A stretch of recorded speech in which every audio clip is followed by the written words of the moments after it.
हरियाणा में सीईटी परीक्षा का यानी ग्रुप डी की परीक्षा का आज दूसरा दिन और आज दूसरे दिन 6,88,000 परीक्षार्थी परीक्षा दे रहे हैं, किस्मत आजमा रहे हैं।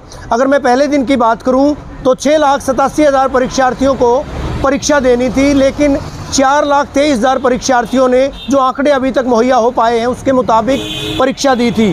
2,65,000 परीक्षार्थी परीक्षा से गैर हाजिर रहे, यानी 62% परीक्षार्थियों ने अपनी किस्मत इस डी ग्रुप की परीक्षा में पहले दिन आजमाई और इसके अलावा 38% परीक्षार्थी एब्सेंट रहे। पूरे प्रदेश की अगर मैं बात करूं 798 परीक्षा केंद्र बनाए गए हैं, जहां पर आज अगर दूसरे दिन की बात करूं 2 शिफ्टों की परीक्षा में 6,87,000 परीक्षार्थी एक बार फिर से अपनी किस्मत आजमा रहे हैं। अब देखने वाली बात ये होगी कि इन तमाम जो माकूल इंतजामों के बीच किस तरह की व्यवस्थाएं रह पाती हैं, क्योंकि पहले दिन 18 मुन्ना भाई पूरे प्रदेश भर में पकड़े गए थे, जिनमें से 6 यानी सबसे ज़्यादा 6 मुन्ना भाई वो हिसार के परीक्षा केंद्रों पर पकड़े गए थे, जो दूसरों की जगह परीक्षा दे रहे थे। परीक्षा न केवल विद्यार्थियों के लिए बल्कि सरकार व एजेंसी के लिए भी एक बड़ी चुनौती है, क्योंकि 13,75,000 परीक्षार्थियों में से 13,000 का चयन किया जाना है, जो कि बड़ा टफ कंपटीशन यहाँ पर देखा जा रहा है। आजा। हरियाणा में सीईटी परीक्षा का दूसरा दिन और डी ग्रुप की इस परीक्षा में पूरे प्रदेश भर में 6,87,000 परीक्षार्थी 798 परीक्षा केंद्रों पर परीक्षा दे रहे हैं। बात अगर भिवानी के संदर्भ में करें तो यहाँ पर 49 परीक्षा केंद्र बनाए गए हैं और 2 दिन की परीक्षा का आज दूसरा दिन है। ऐसे में किस तरह के इंतजामात हैं? हालांकि पहले दिन हमने देखा था कि पुलिस प्रशासन के द्वारा खासतौर पर प्रशासनिक अमले के द्वारा चाक चौबंद व्यवस्थाएँ की गई थी और तमाम स्थितियों से निपटने के मकसद से हालांकि अच्छे खासे प्रबंध किए गए थे। भिवानी के जिलाधीश अगर मैं बात करूं नरेश नरवाल जी हमारे साथ हैं, उनसे चर्चा करेंगे। सर, आज परीक्षा का दूसरा दिन, किस तरह के इंतजामात? ऐसा है, एनटीए द्वारा ये एग्ज़ाम लिया जा रहा है ग्रुप डी का, और इसके अंदर हमने बहुत पहले से तैयारियां की थी। स्पेड वर्क किया गया, हमारे अफसरों से बात की गई, उनको डिप्लॉय किया गया, फ्लाइंग स्क्वाड अफसर लगाए हैं हमने, और इसके अलावा हमने ड्यूटी मजिस्ट्रेट लगाए हैं। ये क्योंकि बच्चे बाहर से भी आ रहे थे और हमारे यहाँ से भी जा रहे थे। हमारे पास डबल चैलेंज था कि यहाँ वाले जो बच्चे जा रहे हैं लगभग 30,000 वो भेजने हैं, और बाहर से जो बच्चे हैं उनको शटल सर्विस भी देनी है। फिर एग्ज़ाम का बड़ा ट्रांसपेरेंट वे से उसको सिस्टम को अडॉप्ट भी करना है कि बहुत बढ़िया हो, लोगों में फेथ आए, क्योंकि जो कैंडिडेट्स हैं हमारे वो बहुत एक्सपेक्टेशन के साथ आते हैं कि फेयर एग्ज़ाम हो, मेरिट के ऊपर हो, वही सरकार का मैंडेट है। तो इसमें हमने लगभग 300 प्लस गाड़ियाँ हमने अरेंज की, जिसमें रोडवेज भी थी, हमारी सोसाइटी की बसें भी थी, उसके लिए भी बस स्टैंड पे भी ड्यूटी मजिस्ट्रेट लगाए, उसके साथ साथ हमने वहाँ हेल्प डेस्क भी किए। तो हमारी जो फीडबैक आई है, इवन जो कंट्रोल रूम मेरे कैंप ऑफिस में है, एसपी साहब के पास है, डीआरओ ऑफिस में, हमें कहीं से कोई कंप्लेंट नहीं आई कि हमें कोई प्रॉब्लम हुई। एक बड़ी चुनौती थी इस तरह की परीक्षा को सरकार के लिए करवाना, क्योंकि जो विद्यार्थी थे अभ्यर्थियों को दूसरे जगहों पर अन्यत्र कई दूसरे जिलों में जाना होता है। ऐसे में जिस तरह की व्यवस्थाएं हमने भिवानी में देखी, रातों रात 1 बजे 2 बजे ग्राउंड जीरो पर इंडिया न्यूज़ हरियाणा पहुंचा, वहां पर तमाम व्यवस्थाएं माकूल देखी गई थी। एक एडिशनल यूँ कहिएगा कि एक टेम्परेरी जो है बस स्टैंड स्थापित किया गया था।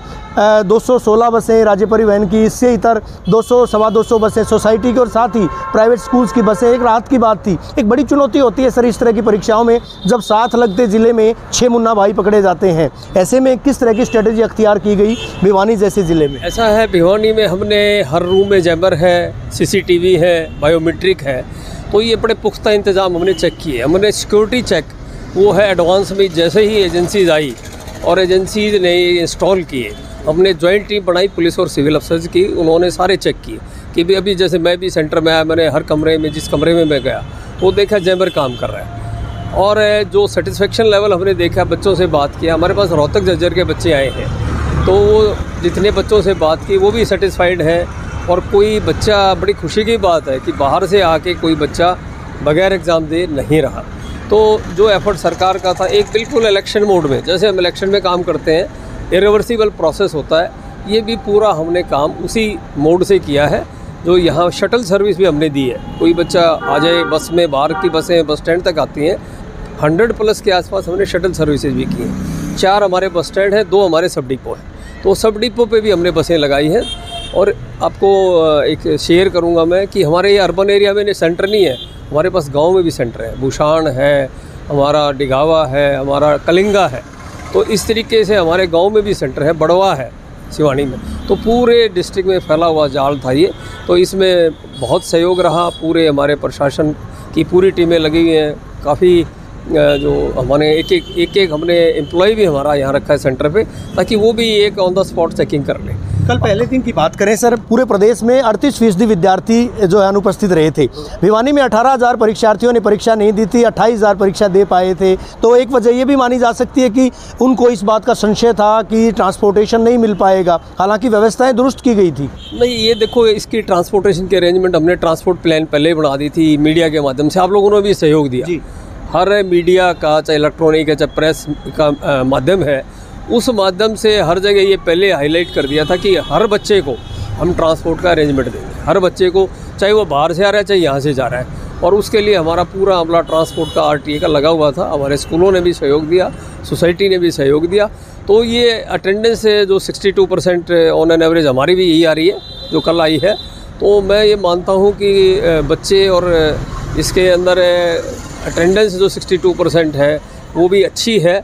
और सबसे अच्छी बात ये है कि हम सेंटर में देख रहे हैं लड़कियों की जो संख्या है वो बहुत ज़्यादा है। बढ़ेगा हरियाणा तभी आगे बढ़ेगा हरियाणा, एक नारे के साथ हरियाणा आगे चला। लेकिन इस बीच जो हमने देखा था कि परीक्षा का लेवल था, पहले PhD MPhil लेवल तक की परीक्षाएं होती थी जो इस तरह के टेस्ट थे, लेकिन कल जो है मैट्रिक और +2 स्टैंडर्ड का एग्जाम आया था। बच्चे भी बेहद उत्सुक थे, बच्चे भी बेहद खुश थे। तो क्या माना जाए सर, आने वाले दिनों में और तैयारियां करेंगे बच्चे? बिल्कुल, ये बेटी बचाओ, बेटी पढ़ाओ, बेटी खिलाओ, ये जो नारा सरकार का है, बिल्कुल ये फिट हो रहा है, कॉन्फिडेंस है।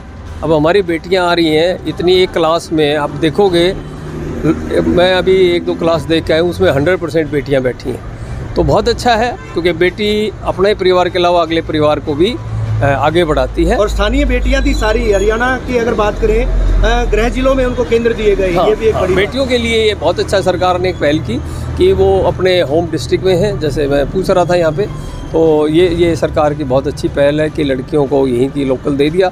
और इन हमारे जो अरेंजमेंट्स हैं सारे पुख्ता अरेंजमेंट हैं, हर जगह से रिपोर्ट हमारे को कोई भी नेगेटिव रिपोर्ट अब तक नहीं आई है। और आपका भी मैं धन्यवाद करता हूं कि आप लोगों ने भी बड़ी पब्लिसिटी करके, पब्लिसाइज करके हमारे जो अरेंजमेंट्स हैं वो लोगों तक पहुंचाए।